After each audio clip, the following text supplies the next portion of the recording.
The drunk businessman in 14B had already spilled his third whiskey, slurred through two inappropriate jokes, and was now leaning so far into her space that Rachel Edwards could smell the alcohol seeping from his pores. She'd had enough. Rachel grabbed her carry-on, mumbled an excuse to the flight attendant passing by, and pointed toward the back of the plane. "Any other seats available, please?" The attendant, a woman who looked like she'd seen this scenario 1,000 times, nodded with sympathy and gestured toward the rear of the aircraft. "There's one open in the last row, hon. Go ahead." Rachel didn't wait for permission twice. She hurried down the narrow aisle of the red-eye flight from Boston to London, relieved to escape the man's wandering eyes and invasive questions.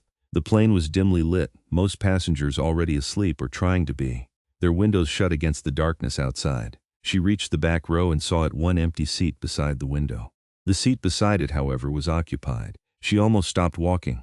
The man sitting there was like nothing she'd ever seen. Pale skin that seemed to glow faintly in the cabin's low light, hair so white it looked like fresh snow, and features so sharp and perfect they could have been carved from marble. He wore an immaculate black suit that probably cost more than her rent, and his hands rested on the armrest with a kind of absolute stillness that felt unnatural. He didn't look up as she approached, but she felt his awareness of her like a physical thing. Rachel hesitated, clutching her bag. Something about him screamed danger, but the drunk man was still visible several rows up, craning his neck to see where she'd gone. She sat down. The moment she settled into the seat, she felt the temperature drop, not dramatically, but enough to make her shiver.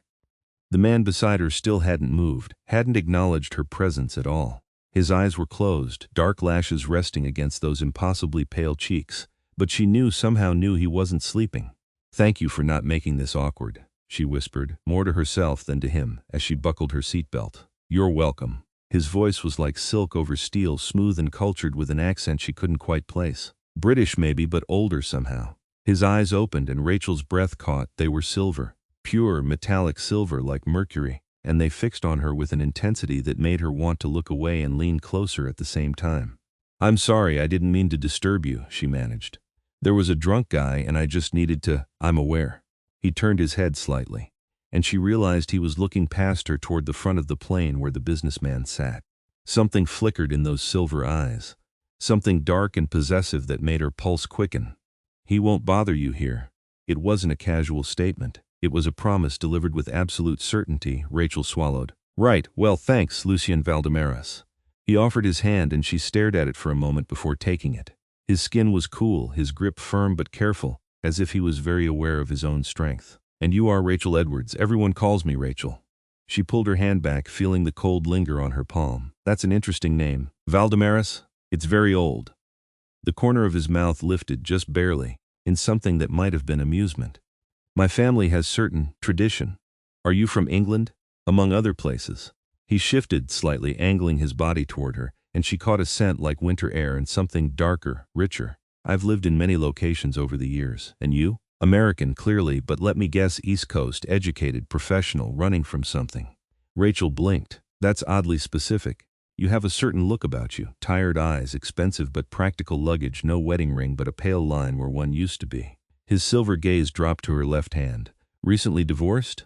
She pulled her hand into her lap, defensive. "Separated. The divorce isn't final yet." "I apologize, I didn't mean to pry. You kind of did though." But she found herself smiling despite herself. "What about you? Let me guess, aristocrat, old money, probably has a castle somewhere." That almost smile returned. "Perceptive. I was joking. I wasn't." He leaned back in his seat and she noticed he had no carry-on, no bag of any kind. Just himself, perfect and still. "I do in fact have a castle. Several actually, though I spend most of my time in England these days." Rachel laughed, the sound surprised out of her. "Okay, now you're messing with me." "Not at all." He tilted his head, studying her. "Why do you find that difficult to believe?" "Because people who have multiple castles don't usually fly commercial." She gestured around the cabin. "No offense, but this is a regular red-eye flight. Wouldn't you have a private jet or something?" "I do, but sometimes I prefer to move through the world more discreetly." His eyes held hers. "And sometimes fate puts you exactly where you need to be." There was something in the way he said it that made her shiver again. The plane hummed around them, the engines a steady drone, and she realized most of the other passengers were completely asleep now. The cabin felt isolated, like they were the only two people awake in the entire aircraft. "So what brings you to London?" she asked, trying to ground the conversation in something normal. Business. Family matters. He paused. What brings you there? Running away, apparently. The words came out before she could stop them, and she laughed bitterly. Sorry, that was too honest. Honesty is refreshing. Lucien's expression softened, just slightly. From what are you running? Rachel looked down at her hands, at the pale line where her wedding ring had been. A marriage that died 2 years ago, but I was too stubborn to admit it. A job that makes me miserable. A life that feels like it belongs to someone else. She glanced up at him. I saved for 3 years for this trip. 2 weeks in London by myself to figure out who I am without all the noise. That's very brave, or very stupid. The two are often the same thing. He was quiet for a moment, then added, I think you'll find what you're looking for. What makes you say that? Because you're the kind of person who doesn't stop searching until you do. He said it with such certainty that she almost believed him. They fell into silence. But it wasn't uncomfortable. The plane continued its path through the night sky, and Rachel found herself relaxing despite the strangeness of her companion. There was something almost hypnotic about Lucien's presence, a sense of safety that made no logical sense given that she'd just met him. Can I ask you something? She said after a while. Of course. Why are you so pale? I don't mean that rudely. You look like you've never seen the sun. His lips curved into a fuller smile now, revealing perfect white teeth. I have a rare condition. The sun and I don't agree with each other. Oh, I'm sorry, I shouldn't have. It's fine. I've lived with it my entire life. He gestured to himself. This is simply who I am. Rachel nodded, feeling embarrassed, but then she noticed something else. You're not drinking anything. The flight attendants came by twice and you didn't order anything. I'm not thirsty. But the way he said it, the way his eyes flickered to her throat for just a fraction of a second made her pulse jump. Right, the flight attendant appeared then, pushing a cart. Any drinks? Snacks? Rachel ordered water. Lucien waved the woman away politely, his attention never leaving Rachel. When they were alone again, he said, Tell me about your life, Rachel Edwards, the one you're running from. And somehow, impossibly, she did. She told him about Marcus, her soon-to-be ex-husband, who'd wanted her to be someone she wasn't. She told him about her job as a legal assistant in a firm and he treated her like furniture. She told him about her mother's disappointment that Rachel was getting divorced, her father's silent acceptance, her sister's perfect life that made Rachel feel like a failure. Lucien listened to all of it, never interrupting, never judging. His silver eyes stayed fixed on her face, and she felt seen in a way she hadn't in years. You deserve better, he said when she finally fell silent. Than all of it. You don't even know me. I know enough. He reached over, slowly, telegraphing the movement, and touched her hand where it rested on the armrest between them. His skin was cool but not unpleasant. I know you're stronger than you think you are. I know you've been diminished by people who feared your potential. And I know that leaving was the right choice. Rachel felt tears prick her eyes. How can you possibly know that? Because I've lived a very long time and I've learned to recognize strength when I see it. He squeezed her hand gently. You're going to be fine, Rachel. More than fine. She turned her hand over, threading her fingers through his without thinking. Why do I feel like I can trust you? I just met you. Sometimes souls recognize each other. He said it simply, as if it was the most obvious thing in the world. They sat like that for a while, hands linked, and Rachel felt something shift inside her. It was crazy, she knew it was crazy, but she felt connected to this strange, pale man in a way she couldn't explain. What's your business in London? She asked eventually. You said family matters. I'm the head of my family. That comes with certain responsibilities. He seemed to choose his words carefully. There are factions within my organization that disagree with my leadership. I need to remind them why I hold my position. Sounds intense. It can be. His thumb brushed over her knuckles. But it's the burden I was born to carry. Are you some kind of CEO? Something like that almost smile again. Though my title is a bit more traditional. Rachel wanted to ask more, but a yawn caught her by surprise. She blinked, suddenly aware of how tired she was. Sorry, it's been a long day. Sleep. Lucien's voice was soft, almost hypnotic. I'll watch over you. That's a weird thing to say to someone you just met, perhaps, but I mean it nonetheless. She should have felt uncomfortable. She should have made some excuse and moved back to her original seat, drunk businessman, or not. But instead, Rachel found herself relaxing into the seat, her hand still in Lucien's, her eyes drifting closed. Thank you, she murmured, for listening. Thank you for trusting me. His voice seemed to come from far away. Sleep well, Rachel Edwards. She dreamed of castles and snow, of silver eyes watching her from shadows, of a presence both terrifying and comforting. When she woke, it was to the sensation of Lucien's thumb still tracing gentle patterns on her hand. How long was I asleep? She mumbled. 2 hours. He hadn't moved at all, she realized. He sat in exactly the same position, perfectly still. You needed it. Rachel stretched as much as the cramped space allowed and realized her head had been resting against his shoulder. She jerked upright. Oh God, I'm sorry, don't be. He released her hand slowly, and she felt the loss of contact like a physical thing. You were comfortable. That's all that matters. The cabin was still dark, but a few more passengers were stirring now. Rachel checked her watch. They still had 9 hours left on the flight. So we've got a while, she said, trying to sound casual. Want to tell me about these castles of yours? Lucien's eyes glinted with something that might have been amusement. Are you sure you want to know? Now I'm definitely sure. He studied her for a long moment, and Rachel had the distinct impression he was making some kind of decision. Finally, he said, what I'm about to tell you will sound impossible, but I ask that you hear me out before making any judgments. Her heart started to beat faster. Okay, my family is very old, Rachel. Older than most human lineages. We have certain traits that set us apart from ordinary people. He paused. We're stronger, faster, we live longer. Much longer. How much longer? I was born in 1247. Rachel stared at him. Then she laughed, waiting for the punchline. When his expression didn't change, the laughter died in her throat. You're serious, completely. That would make you, she did the math quickly, almost 800 years old. 779, to be precise. That's impossible. So are many things, until you experience them. He leaned closer, his voice dropping. I am what your stories call a vampire, Rachel. The term isn't entirely accurate, but it's close enough. My family rules the vampire courts of Eastern Europe. I am their king. Rachel should have laughed again. Should have called for a flight attendant, should have moved away from this clearly insane person. But she looked into those silver eyes and saw only truth. Impossible, insane truth, but truth nonetheless. Prove it, she whispered. Lucien smiled. And this time she saw his teeth still perfect, still white, but the canines were just slightly too long, too sharp. Look at me, Rachel. Really look. She did. And now that he'd said it, she couldn't unsee it. The unnatural stillness, the way he didn't seem to breathe, the paleness of his skin that was more like marble than flesh, the coldness of his touch, the way he'd had no food or drink for hours. Oh my God, she breathed. I won't hurt you. He said it quickly, intensely, as if that was the most important thing. I would never hurt you, I need you to know that. But you drink blood, yes. From people. From willing donors, yes. We have systems in place. We don't kill, Rachel. My laws forbid it. Those who break that law face execution. She was shaking. She didn't know if it was fear or excitement or sheer disbelief, but her whole body trembled. Why are you telling me this? Because you asked? And because... He looked away for the first time since they'd met, something almost vulnerable crossing his perfect features. Because I've spent nearly 8 centuries walking through the world alone, and in the space of a few hours you've made me feel less alone than I have in longer than I can remember. Rachel's breath caught. Lucien, I know it's insane. I know you have no reason to believe me or trust me, but I felt I owed you the truth.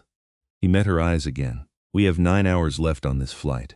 After we land, you'll go to your hotel and begin your journey of self-discovery, and I'll go handle my responsibilities. We'll likely never see each other again. But for these 9 hours, I wanted you to know who I really am. The plane hummed around them. Rachel's mind was spinning, trying to process everything, trying to reconcile the impossible with the evidence right in front of her. Show me something else, she said finally. Something that proves it beyond the teeth and the paleness.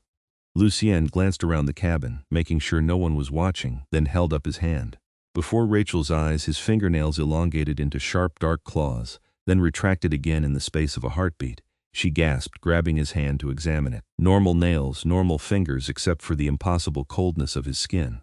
Does it hurt? She asked. When they change? No. It's as natural as breathing is for you. But you don't breathe. I can, but I don't need to. It's habit more than necessity. He demonstrated, chest rising and falling. See? Breathing, but if I stop, he went perfectly still, and Rachel realized she couldn't detect any movement at all. No breath, no heartbeat, nothing.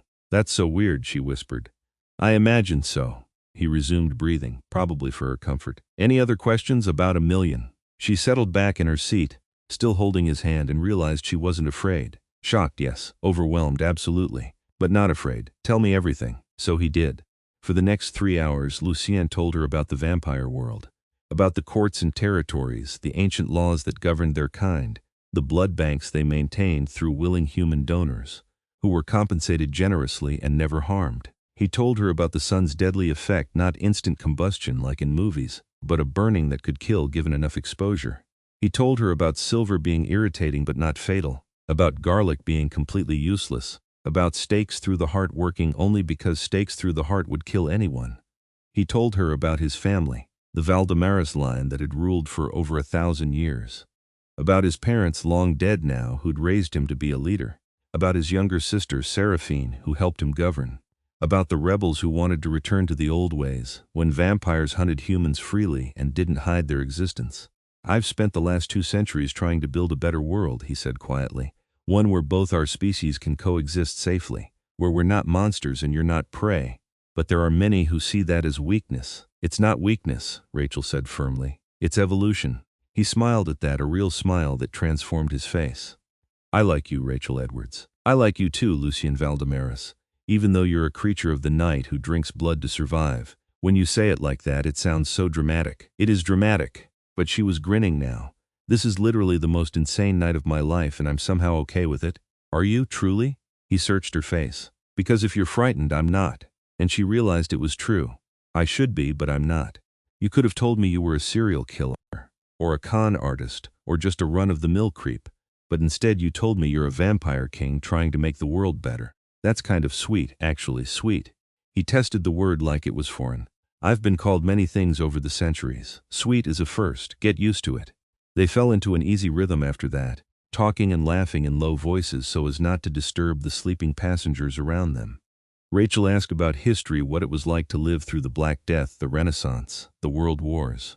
Lucien asked about modern life technology he found baffling. Social media he didn't understand, the small joys and frustrations of being human in the 21st century. I envy you sometimes, he admitted. The simplicity of it. My life is anything but simple right now. But it's finite. You know you have limited time, so everything matters more.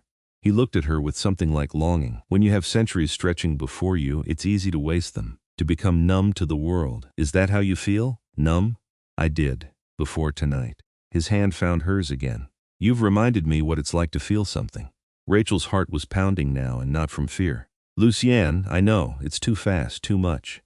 You're going through a separation, you're rebuilding your life, and you certainly don't need a vampire complicating things. He started to pull his hand away, but she held on. Maybe that's exactly what I need, she said softly. Someone who reminds me that impossible things can be real. They stared at each other in the dim cabin light, and Rachel felt the air between them shift, charged with something electric and undeniable. I want to kiss you, Lucien said, his voice rough. But I need you to know what that means. If I start this, Rachel, I won't want to let you go. My kind, when we form attachments, they're deep, permanent. I can't offer you a casual romance. What can you offer me? Everything. For as long as you want it. His thumb traced her lower lip, cool and gentle. But I'm asking you to trust someone you've known for 6 hours. Someone who isn't even human. That's not fair to you.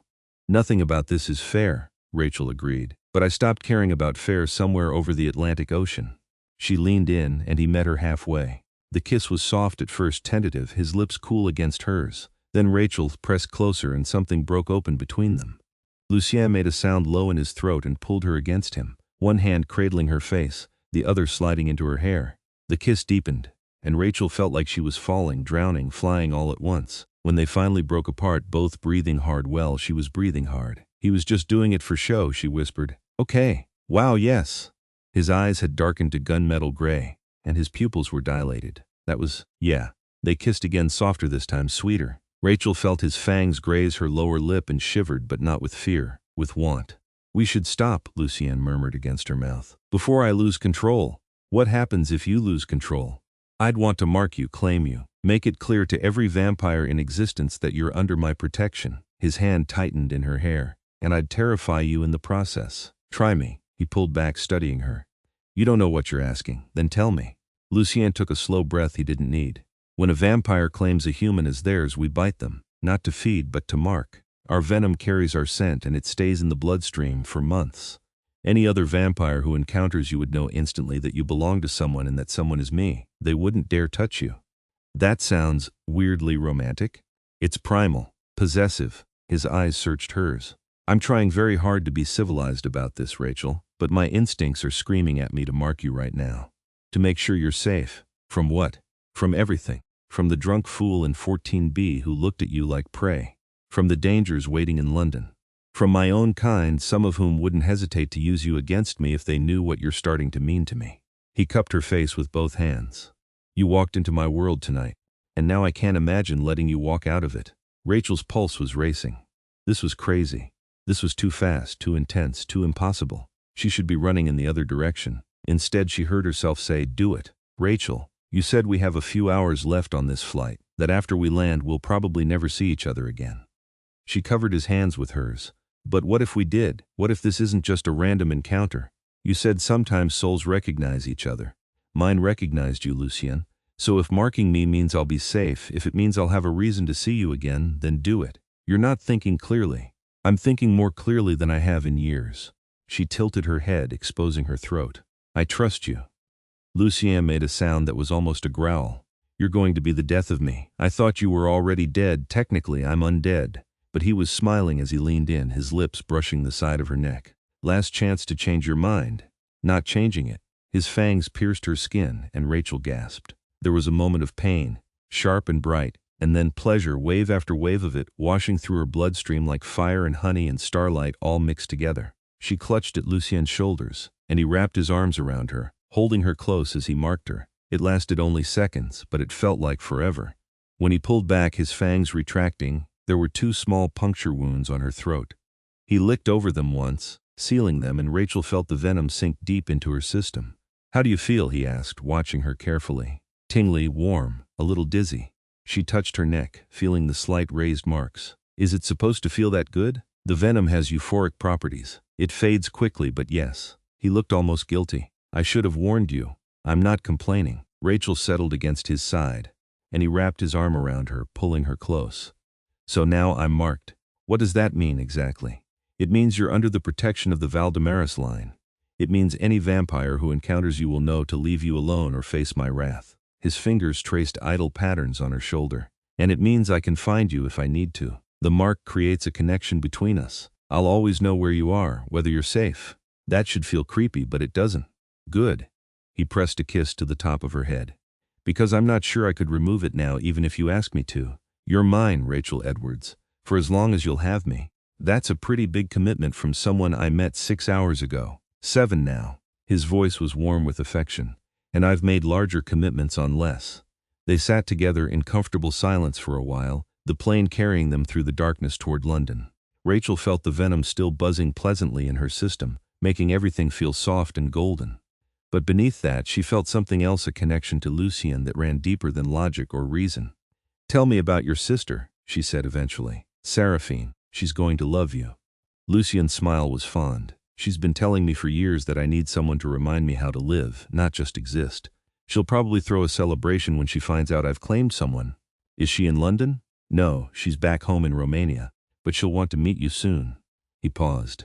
"That is, if you want to meet her. I know this is all happening very fast." "It is," Rachel agreed. "But I came to London to figure out who I am without all the noise of my old life. Maybe part of that is figuring out who I could be with you." "I'd like that." Lucien's arm tightened around her. "Though I should warn you, my world isn't easy. There will be vampires who disapprove of our connection. Politics and power plays. Danger. Sounds better than my life as a legal assistant." He laughed, the sound rich and genuine. "I suppose it would." "Tell me about the rebels," Rachel said. "The ones who disagree with your leadership." Lucien's expression darkened.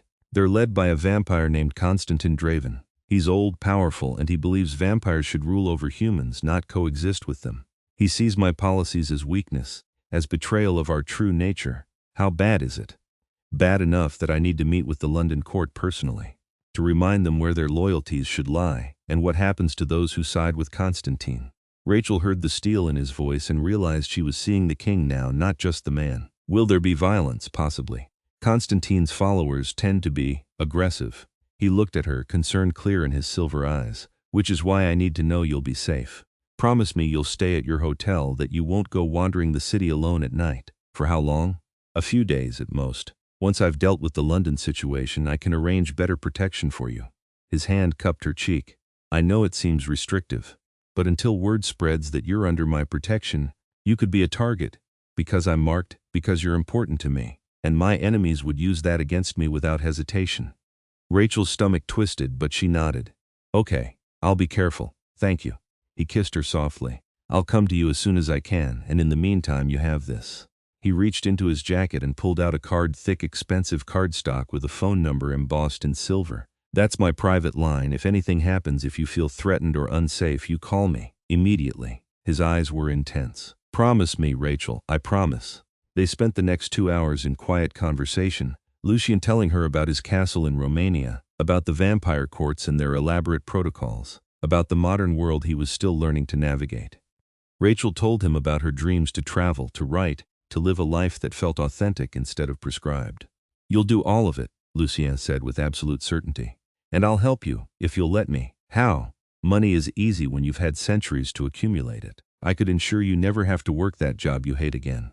You could travel, write, do whatever brings you joy. He stroked her hair gently. I'm not trying to buy you, Rachel. I'm trying to give you the freedom to become who you're meant to be. That's a lot. You deserve a lot. The captain's voice crackled over the intercom, announcing their descent into London. Rachel felt her stomach drop, and not from the change in altitude. She'd been so wrapped up in Lucien in this impossible night that she'd almost forgotten it would end. Hey!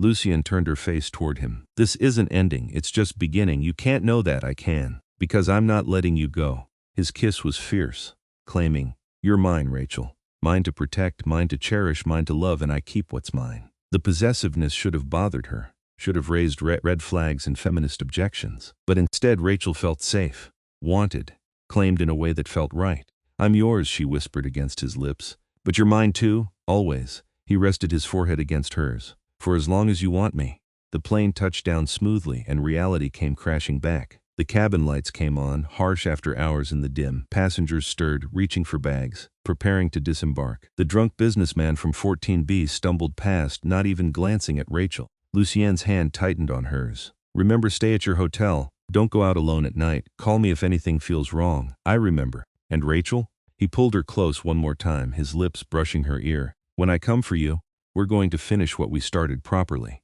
Heat flooded through her. Is that a promise or a threat? Both. They separated reluctantly as the plane emptied. Lucien moved with inhuman grace, but Rachel noticed he'd put on sunglasses despite the fact that they were indoors, and it was barely dawn. Protection against even the weak morning light, she realized. In the terminal they stood together awkwardly, neither wanting to be the first to leave. Where are you staying? Lucien asked. The Rosewood Hotel, near Covent Garden. I know it. Good choice, secure, well lit, plenty of people around. He pulled out his phone, sent a quick text. I'm having my people keep an eye on it. You won't see them, but they'll be there. Your people? Vampires loyal to me. They'll make sure you're safe. He pocketed his phone and took her hands. Go, get settled, get some rest. I'll call you tonight. Be careful, Rachel said. With the meeting, I've survived 800 years. I think I can handle a few rebels. But his smile was soft, touched that she was worried. Though it's nice to have someone caring whether I come back safely. Of course I care, you idiot. He kissed her one more time, deep and possessive, right there in the middle of the terminal. Rachel didn't care who was watching. When they broke apart, Lucien's eyes were molten silver. Go, he said roughly, before I lose what's left of my control and cause a scene. Rachel forced herself to walk away, feeling his eyes on her the entire time. When she glanced back, he was still standing there, a pale figure in black, watching her with an intensity that made her knees weak. She'd switched seats to avoid a drunk man and ended up beside a vampire king. And somehow, impossibly, she was falling in love with him. The Rosewood Hotel was beautiful, all old-world elegance and modern comfort. Rachel checked in, took a long shower, and collapsed on the bed, exhausted from the flight and the emotional whirlwind of the last 12 hours. But sleep was elusive. She kept touching the mark on her neck, feeling the slight raised skin, remembering the pleasure of Lucien's bite. Her phone rang at noon, and she grabbed it eagerly. But it wasn't Lucien, it was her sister Melissa. Hey, you made it safely? Yeah, just got to the hotel a few hours ago. How was the flight? Rachel almost laughed. Interesting, really interesting. Did you join the Mile High Club? What? No, Melissa, just asking. You've been so stressed I thought maybe you'd cut loose a little. Her sister's voice turned more serious. How are you feeling, really? Rachel touched her neck again. Good, different. Like maybe this trip was exactly what I needed. Good. You deserve to have some fun, Rach. Marcus was a dick. The job is soul-crushing. Just let yourself breathe, okay? I will, I promise. They talked for a few more minutes before Melissa had to go. Rachel hung up feeling oddly disconnected from her old life. Had it really been less than 24 hours since she'd been Rachel the legal assistant, Rachel the soon-to-be divorcee, Rachel who felt lost and small? Now she was Rachel who'd been marked by a vampire king. Her phone buzzed with a text from an unknown number. Lucien gave me your number. I'm Seraphine, his sister. Welcome to the family. Can't wait to meet you properly. P.S. He's already completely obsessed with you. It's adorable. Rachel found herself grinning at the message. She typed back, "Is he always this intense?" The response came immediately. "Only when something matters to him, you matter. Don't break his heart, he acts all tough. But he's had 8 centuries of loneliness. I won't, I promise." "Good. Because I like you already, and I'd hate to have to kill you." Rachel wasn't entirely sure she was joking, but she appreciated the sentiment. She tried to nap but couldn't, her mind too full of everything that had happened. Finally, she gave up and decided to venture out, just to the nearby cafe for coffee and food. It was daylight. There were people everywhere, surely that was safe enough. The cafe was charming and cozy, and Rachel ordered a latte and a pastry, settling by the window to watch London pass by. She was starting to feel almost normal again when a woman slid into the seat across from her. "You're the one Lucien marked." Rachel's heart jumped. The woman was beautiful, with the same pale skin and white blonde hair that marked her as a vampire. Her eyes were ice blue, and they studied Rachel with cold curiosity. "I don't know what you're talking about," Rachel managed. "Please. I can smell his venom in your blood from across the room." The woman leaned forward. "I'm Katerina Volkov. I serve Konstantin Draven. I don't know who that is." But Katerina smiled. "It's all right. I'm not here to hurt you. I'm just curious. What does the great Lucien Valdemaras see in a human? None of your business. So much fire. I can see why he likes you." Katerina's smile widened. "But you should know what you're getting into, little human. Lucien isn't the hero you think he is. He's kept our kind weak, hidden, living in the shadows like we're ashamed of what we are. He's kept you from being monsters. We are monsters. That's the point." Katerina stood, smooth and graceful. "Konstantin will win this war, and when he does, Lucien's protection won't mean anything. You might want to choose your side more carefully." She walked out before Rachel could respond, leaving her shaking with adrenaline and fear. Rachel grabbed her phone and called Lucien's number. He answered on the first ring. "Rachel? What's wrong?" "A vampire just approached me." "Katerina Volkov," she said, "where are you?" His voice was sharp with urgency. "A cafe near the hotel." She left, "But stay there. Don't move. I'm sending someone to get you right now." "Lucien, I'm okay. She didn't hurt me. She shouldn't have been able to get near you." He sounded furious. "Someone betrayed me, told Konstantin's people where to find you." Rachel's stomach dropped. "What does that mean?" "It means the situation is worse than I thought." She heard voices in the background, rapid orders being given in a language she didn't understand. "Anton is on his way to you, tall, dark hair, brown eyes. He's my head of security. Trust him. He'll bring you somewhere safe. What about you? I have to handle this. Konstantin made a move against me by threatening you, and I can't let that stand." His voice softened. "I'm sorry, Rachel. I should have kept you safer. This isn't your fault. It is I claimed you, which made you a target. But I swear to you on everything I am, I will keep you safe. Anton is 2 minutes away. Stay in the cafe. Stay around people." The line went dead. Rachel sat frozen, her coffee forgotten, scanning the street outside. True to Lucien's word, a man appeared within minutes, tall, powerfully built, with dark hair and sharp brown eyes. He walked into the cafe with the same predatory grace all vampires seem to have and made straight for her table. "Rachel Edwards. I'm Anton Mercia." His accent was thick, Eastern European. "We need to go now," Lucien said. "I know what Lucien said. I also know Katerina didn't come alone. Her nest is watching the hotel." He held out his hand. "Come, I'll explain in the car." Rachel took his hand, letting him pull her up. The mark on her neck throbbed, and she felt a phantom sensation. Lucien, distant but present, like he was checking on her through their connection. Anton led her to a sleek black car idling at the curb. Another vampire sat in the driver's seat, female with short red hair and gold eyes. "This is Irina," Ant said as he ushered Rachel into the back seat. "She's the best driver I have. We're taking you to one of Lucien's safe houses." The car pulled smoothly into traffic, and Rachel tried to calm her racing heart. "What happened?" Lucien said. "Someone betrayed him. Someone told Konstantin's people about you. That you're marked. That you matter to Lucien." Anton's expression was grim. "Katerina approaching you was a message, proof that they can reach you despite Lucien's protection. It's meant to make him look weak. What will he do? What he must. Assert his dominance, remind the courts why he's king." Anton glanced at her. "You really care for him?" It wasn't a question, but Rachel answered anyway. "Yes, good, he needs that. He's been alone too long."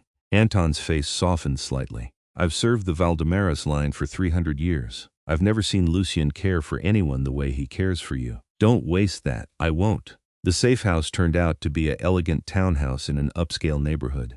Anton and Irina swept through it efficiently, checking every room, every window before declaring it secure. You'll stay here until Lucien comes for you, Anton said. There's food in the kitchen, clothes in the bedroom that should fit, everything you need. Irina and I will be outside. How long? As long as it takes. He paused at the door.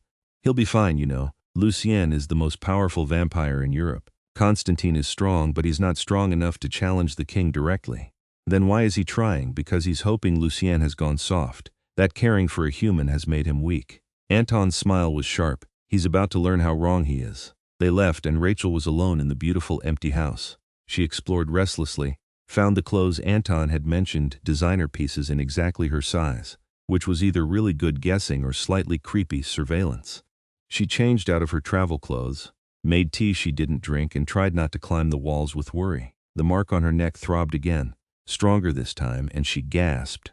It felt like Lucien was close, even though she knew he wasn't. The connection between them pulsed with emotion, anger, determination, and underneath it all, fierce protectiveness. He was thinking of her, fighting for her maybe. Her phone rang. Lucien's number. Are you safe? No preamble. Just immediate concern. Yes, Anton and Irina brought me to the safe house. Good. She heard the relief in his voice. I'm sorry about all this. It wasn't supposed to happen like this. What's happening there? Constantine and I are having a discussion about respect and boundaries. His voice hardened. He sent Katerina to threaten you. He's going to regret that. Lucien, be careful. I've been careful for too long, that's the problem. Something crashed in the background. I need to go. But Rachel, I need you to know something. What? I love you. He said it simply, matter-of-factly, as if it was the most obvious thing in the world. I know it's too soon, I know it makes no sense, but I've lived long enough to recognize truth when I feel it. I love you. Rachel's eyes filled with tears. I love you too. Come back to me safely. Always. The line went dead. She sat there holding the phone, heart pounding, and tried to process everything. She'd known him for less than 24 hours. She'd been marked, threatened, hidden away in a safe house. This was insane, and yet she meant what she'd said. She loved him. The hours crawled by. Rachel tried to distract herself with TV, with books she found on the shelves, with more tea and food she couldn't taste. The mark on her neck had settled into a steady warmth, and she took comfort in it, the physical proof that Lucien was alive, that their connection held. Night fell. London's lights glittered outside the windows, and Rachel stood looking out at the city, wondering where Lucien was, if he was safe, when he'd come for her. The answer came at midnight. She felt him before she heard him, the mark flaring with sudden heat, her pulse jumping. Then the front door opened and he was there. Lucien looked like he'd been through a war. His perfect suit was torn and stained with blood, not his own, she hoped. His white hair was disheveled, and there was a wildness in his silver eyes that made her breath catch. Rachel. He crossed the room in a blur of vampire speed and pulled her into his arms, holding her so tightly she could barely breathe. You're safe. I'm fine. Are you okay? She pulled back to examine him, checking for injuries. I'm fine. The blood isn't mine. He cupped her face, studying her intently. Katerina is dead. Constantine has fled London. His supporters here have pledged loyalty to me, or they've been eliminated. You're safe now. You killed her? Rachel knew she should be horrified, but she wasn't. Katerina had threatened her, had meant to use her against Lucien. Some distant primal part of Rachel was glad she was dead. I did. She touched what was mine. There are consequences for that. His eyes blazed. I made it clear to everyone you are under my protection. Anyone who harms you, anyone who even threatens you, will face me, and they will lose Lucien. She touched his face, feeling the tension in him, the barely controlled violence. It's okay. I'm okay. I was so afraid. His voice cracked slightly. When Anton called, when I realized they'd gotten close to you, I've never been that afraid in my entire existence, Rachel. But I'm safe now. You made sure of that. I'll always make sure of that. He kissed her, hard and desperate, pouring 8 centuries of loneliness and newfound love into it. Rachel kissed him back with everything she had, channeling her fear and relief and love into the connection between them. When they broke apart, both shaking, Lucien rested his forehead against hers. Come home with me. To Romania. I know it's asking a lot, but I can't. I need you close, Rachel. I need to know you're safe. My hotel room, my plans for London. I'll take care of all of it. We can come back if you want. Visit properly, without the threat of vampire politics hanging over us. His hands framed her face. But please, come home with me, meet Seraphine, see my world. Let me show you everything I am, everything I can give you. Rachel thought about her plans, 2 weeks of self-discovery, of wandering London alone, of figuring out who she was without her marriage, her job, her old life. But maybe she'd already found what she was looking for. Okay, she whispered, take me home. Lucien's smile was radiant. Thank you for trusting me. Always. They left London before dawn, Lucien's private jet carrying them east toward Romania. Rachel slept for most of the flight, exhausted from the emotional roller coaster of the last day. When she woke, Lucien was watching her with that intense silver gaze she was starting to crave. "We're almost there," he said softly. "Welcome to your new life, Rachel Edwards." The castle was like something out of a fairy tale, ancient stone and soaring towers, perched on a hillside overlooking forests and mountains. Inside it was all Gothic elegance and modern comfort, the past and present blended seamlessly. And there, waiting in the grand entrance hall, was Seraphine. She was beautiful like her brother, with the same pale skin and white hair. But her eyes were a vivid violet and her smile was warm. She threw herself at Rachel before anyone could make introductions. "You're here. You're real. Lucien's been driving me insane, texting me every 5 minutes about you." Seraphine pulled back, studying Rachel with obvious delight. "Oh, you're perfect, exactly what he needs." "Seraphine, let the woman breathe," Lucien said, but he was smiling. Sorry. I'm just excited." Seraphine looped her arm through Rachel's. "Come on, I'll show you around. Lucien can brood dramatically somewhere else for a while." "I don't brood," Lucien protested. "You absolutely brood. It's one of your defining characteristics." Seraphine was already pulling Rachel away. "Don't worry, I'll take good care of her." The castle was enormous, room after room filled with history and beauty. Seraphine talked non-stop, telling stories about Lucien's past, about growing up as vampire royalty, about the responsibilities and privileges of their world. "He really loves you," she said eventually, turning serious. "I've never seen him like this. You've given him something to live for, not just exist." "He's given me that too," Rachel admitted. "I know it's crazy, love usually is." Seraphine squeezed her hand. "But it's also the most powerful thing in any world, human or vampire. Don't doubt it just because it happened fast." That night, Lucien came to her in the room that had been prepared, a beautiful suite with a canopy bed and windows overlooking the mountains. He looked uncertain for the first time since she'd met him. "Are you happy here?" he asked. "Truly?" "Yes." Rachel pulled him close. "It's overwhelming and strange and probably going to take some getting used to, but yes, I'm happy. You can still have your trip. We can go back to London, travel wherever you want. I don't want you to feel trapped." "I don't feel trapped. I feel," she searched for the right word, "free. For the first time in years I feel like I can be exactly who I am." "Who are you, Rachel Edwards?" "I'm still figuring that out, but I know part of it is being with you." She kissed him softly. "I love you, Lucien Valdemaras, my vampire king. I love you," he said it like a vow, like a prayer. "For as long as you'll have me." "How about forever?" "Forever sounds perfect." They made love that night with the windows open to the Romanian night, the ancient castle standing guard around them. Lucien was careful with his strength, reverent with his touches, worshipping every inch of her skin. Rachel felt the connection between them deepen, the mark on her neck pulsing with warmth and power. This was where she was meant to be. Not wandering London alone, trying to find herself in the wreckage of her old life, but here in the arms of a vampire king who loved her with 8 centuries of passion and devotion. The next few weeks were a blur of new experiences. Rachel met the vampire courts, learned the intricate politics of Lucien's world, and discovered she had a knack for diplomacy that surprised everyone, including herself. The vampires, initially skeptical of Lucien's human mate, came to respect her intelligence and her refusal to be intimidated by their power. "You're good at this," Lucien said one night after a particularly tense meeting with the Romanian council.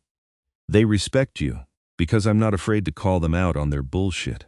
Rachel grinned. "Turns out years of dealing with lawyers prepared me for dealing with immortal politicians, my fierce human." He pulled her into his lap. "I want to give you something." He produced a small box and Rachel's heart jumped. "Lucien, it's not a ring, not yet." He opened the box to reveal a pendant, an intricate silver design that matched his family crest. "This is the mark of the Valdemaras line. Wearing it makes you officially part of our house, under our protection in ways that go beyond my claim on you." "Is this like a vampire marriage proposal?" "More like a pre-marriage proposal. A promise that when you're ready, when you want it, I'll ask properly." His eyes were soft. "I know you're still technically married to Marcus, but when that's done, when you're free, I want to make you mine in every way possible." Rachel took the pendant, feeling the weight of it, the significance. "Put it on me." Lucien fastened it around her neck, and she felt the magic in it, protection and power woven into the metal. "Perfect," he murmured. "You look like a queen." "Your queen if you'll have me." She kissed him instead of answering, but the answer was in every touch, every breath they shared. The call came 2 months later. Rachel's divorce from Marcus was final. She stood in Lucien's study, holding her phone, feeling oddly disconnected from her old life. "How do you feel?" Lucien asked. "Free." She turned to him, smiling. completely free. He crossed the room, dropped to one knee, and produced a ring, a stunning diamond set in silver with blood-red rubies. Rachel Edwards, love of my existence, light in my darkness, will you marry me? Will you be my queen, my partner, my everything for as long as forever lasts? Yes. She was laughing and crying at the same time. Yes, yes, 1,000 times yes. He slid the ring onto her finger and kissed her, lifting her off the ground and spinning her around. Seraphine burst into the room moments later, already planning the wedding, and the castle erupted in celebration. They were married in the castle chapel 3 months later, a blend of human and vampire traditions.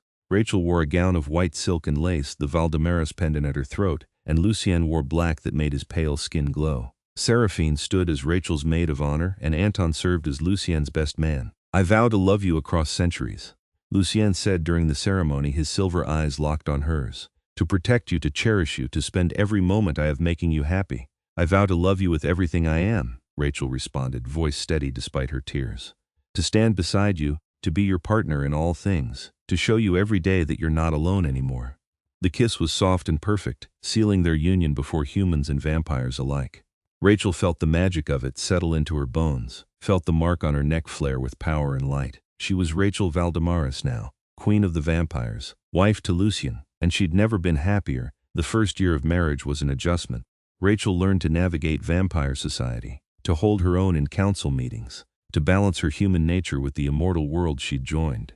Lucien supported her through all of it, patient and protective, never letting her face the challenges alone. You're amazing at this, he told her after she'd successfully negotiated a treaty between two warring vampire factions. A natural leader, I had a good teacher, she kissed him, and a very motivating reason to succeed. Oh, and what's that? I want to make you proud. I want to be worthy of being your queen, Rachel. He pulled her close, his expression serious. You are worthy. You were worthy the moment you sat down beside me on that plane. You didn't become worthy by proving yourself, you simply are. She buried her face in his chest, feeling the love radiating from him through their bond. I love you, more than I have words to express. The question of immortality came up eventually. Rachel was human, aging at a normal rate while Lucien stayed eternally the same. One night, lying in bed, she finally asked, could you turn me? Make me like you? Lucien went very still. I could, but Rachel, it's not a decision to make lightly. You would lose your humanity, the sunlight, the warmth, the simple pleasures of being alive. You'd become a predator dependent on blood, but I'd have forever with you. Yes, his voice was rough, but I won't pressure you. This has to be your choice, made when you're ready, not because you feel obligated. What do you want? Honestly, I want you forever. I want to spend centuries with you, showing you the world, loving you, building a life that never ends. He touched her face gently. But I also want you to be happy. If that means staying human, I'll love you for however long we have. If it means becoming a vampire, I'll be there for every step of the transition. Rachel thought about it for weeks, weighing the options. Lucien never pushed, never influenced her decision. Finally, one evening in the castle garden, she made up her mind. I want to be turned. She watched Lucien's face carefully. Not right now. I want to live as a human for a while longer, see my sister, make peace with my old life. But eventually, yes. I want forever with you. Lucien's smile was radiant. Then you'll have it. Whenever you're ready. 2 years after they married, Rachel decided she was ready. She said goodbye to her family. Her sister cried but understood. Her parents were baffled by Rachel's new life but accepted it and returned to the castle. Are you sure? Lucien asked one final time. I've never been more sure of anything. The transformation was painful but bearable, Lucien's presence making it easier. He stayed with her through all of it, holding her, talking her through the worst moments, promising it would be worth it. When she finally opened her eyes, 3 days later, the world had changed. Everything was sharper, clearer, more. She could hear heartbeats miles away, could smell individual scents on the wind, could move with speed and grace that would have been impossible before. And her connection to Lucien, already strong, had become absolute. She could feel him in her mind, his emotions, his love, a constant presence. How do you feel? He asked, watching her with cautious hope.